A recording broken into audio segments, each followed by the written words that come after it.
প্রিয় ভাই, তোমাদেরই চলতে হবে। তোমরা যেইভাবে তোমাদের চুল চেহারা দেখা বোঝা যাইতেছে কাফের, বেঈমান, মুশরিক, ইহুদি, খ্রিস্টান বেঈমানদের চুল তোমাদের যে পরিমাণ পছন্দ, যে পরিমাণ বেঈমানের পোশাক পছন্দ, সারা দিনে তোমরা যেই পরিমাণ কাফের মুশরিকদের অনুসরণ করছো, এই সমাজে তোমরা বাঁচতে হবে।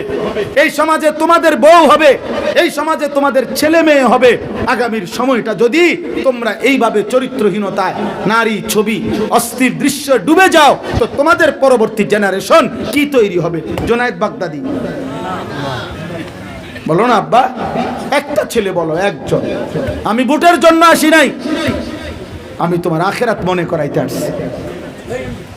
তোমার পথে তুমি যাইবা ঘরে, আমার পথে আমি চলে যাব। আজকে তোমরা বুঝতে শেখো কি করছো তোমরা। বেঈমানের মতো চুল রাখলা কেন? আরে কাপুরুষ, তুই মুসলমান না, তোর আল্লাহ নাই, তোর কোনো সৃষ্টিকর্তা নাই, তোর একজন নবী নাই, তিনি তোর জন্য কাঁদে নাই যুবক।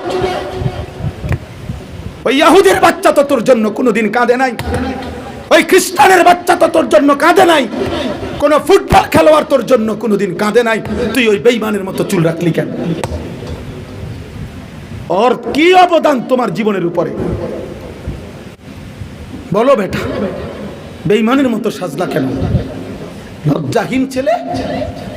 বলো, একটা ছেলে দাঁড়ায় বলো, এখানে ওলামায়ে কেরাম আছে, বলো কোন বেঈমান, কোন মুশরিক, কোন হিন্দু, কোন ইহুদি, কোন খ্রিস্টান তোমার জন্য কোনোদিন হাত তুলে দোয়া করছিল? তোমার জন্য এক ফোঁটা চোখের পানি ফেলছিল? তাহলে তুমি বেঈমানের মতো সাজলা কেন? লজ্জা করে না তোমার? তোমার রক্তে ইসলাম নাই? তুমি মায়ের পবিত্র মুসলমান মায়ের দুধ খাও নাই?